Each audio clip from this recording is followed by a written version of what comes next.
begin by removing the scope rail adapter, cocking lever and cocking lever cover, beginning with the scope rail adapter. For that we will need a 3mm Allen key.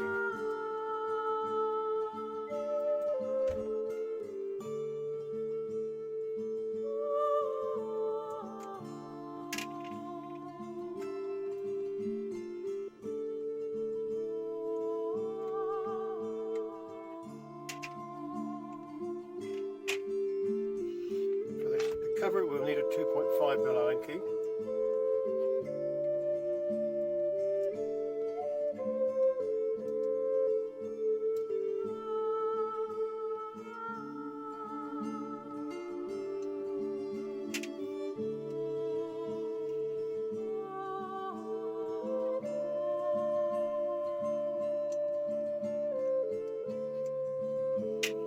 And the cover comes off like so. We can remove the cocking lever by undoing the screw.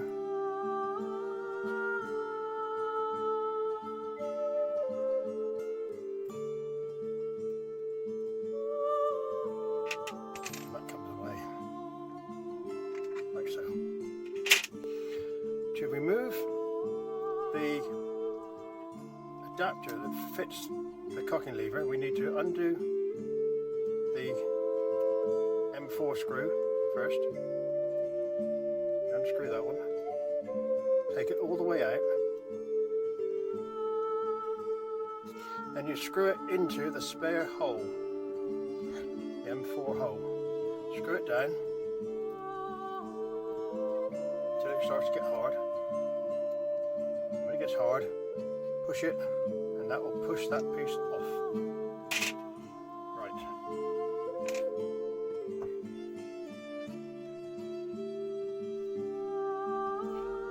Next we remove the stock by undoing the M4 screw located here.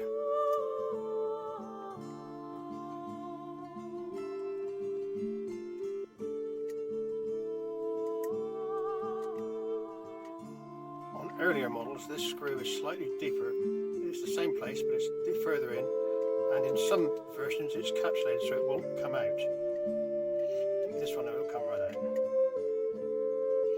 This is, for the purposes of this exercise, I'm using one of the rifles built in 2021, so this is a new rifle that's currently in stock.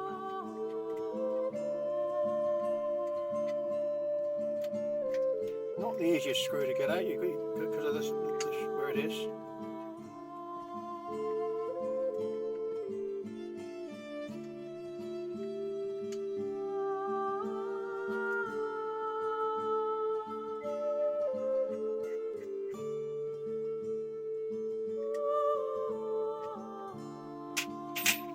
Then the stock pulls off like so, leaving they're slightly different on the earlier models, but the same principle. These are both screwed in, so we can begin by unscrewing one of these. Suggest we take the bottom one first. Just unscrew that one.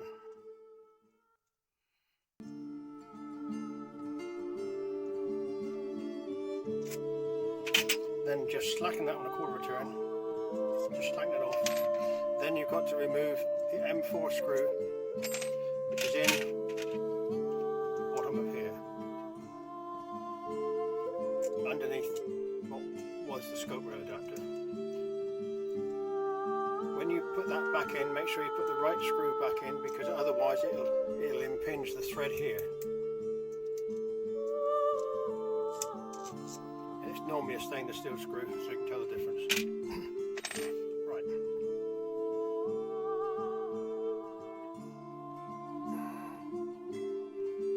Next we remove the trigger cover and trigger assembly.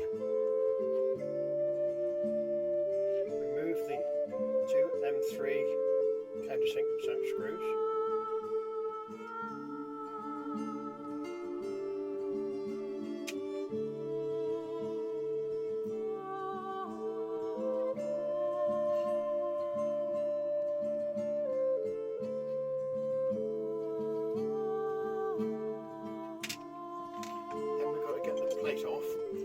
sometimes you can just lightly prise it and you get enough movement to get it off.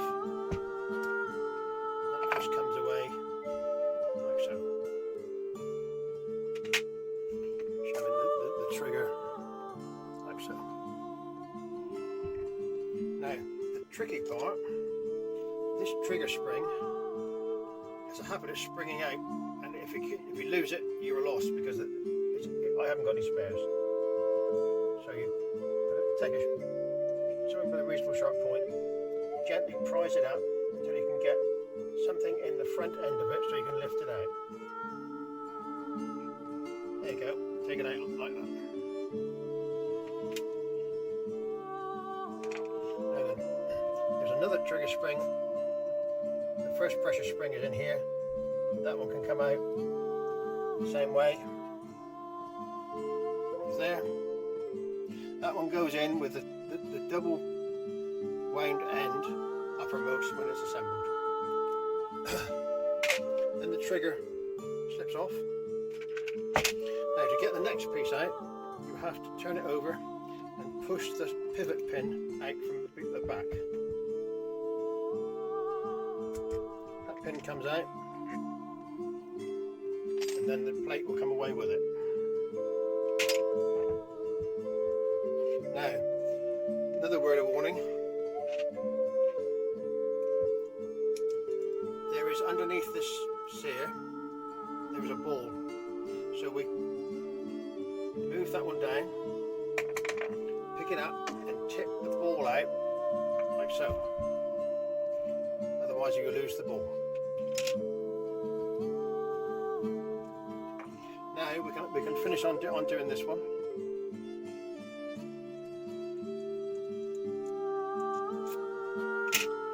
Pull the trigger housing away. Then the cover can come. Then the second cover for the breech cover can come off.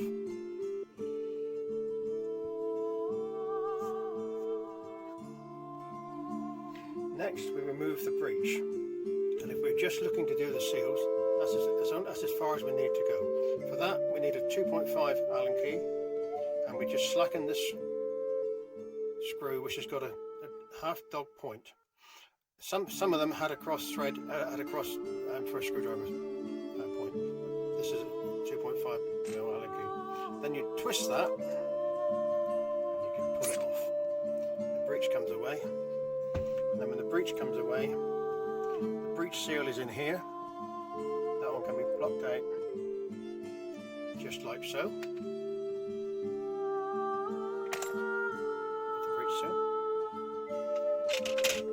And the transfer port seal is situated here, and that one can be lifted out just like so, and that's the transfer port seal. Now if we need to get the spring out, we need to first remove the trigger housing guide, but it's better if you leave that one in while we undo the screws. So for that we need a 3mm Allen key. Undo these screws, which shouldn't be particularly tight. They're only really used as mainly as dowel pins. So you undo the screw. They're very, very short, and the heads are accurately machined. One.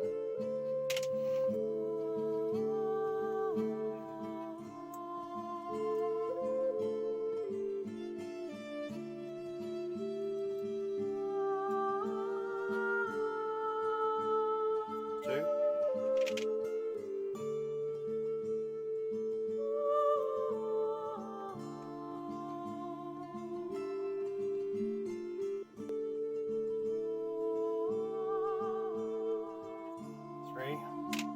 Now you need to apply pressure now because you're resisting the spring to undo the last one.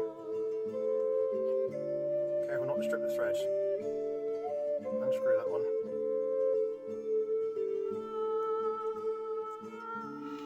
Now release that. That comes away. That's the adapter. And then the spring guide. Then the spring and the hammer all comes out.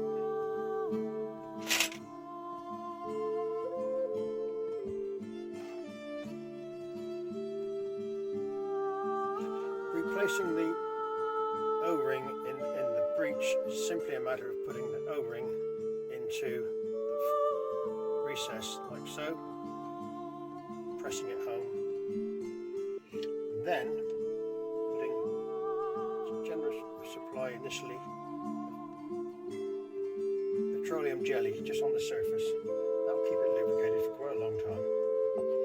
Then put a tiny spot on the transfer port and push the transfer port seal in like so. Then put petroleum jelly, a reasonable amount around that. Then you slip the breech over, twist it as so, slide it up so you just feel it sliding over easily. Twist it, then do up the grub screw just so it goes home. It doesn't need to be tight. And then you'll feel that it's got it controlled and the breech is under control. And then just wipe off any excess grease. The transfer port washer is a metric O-ring, I should say, 4 by 2.4mm section. The transfer port seal is a 4.34 by 3.53, or typically a BS201 O-ring.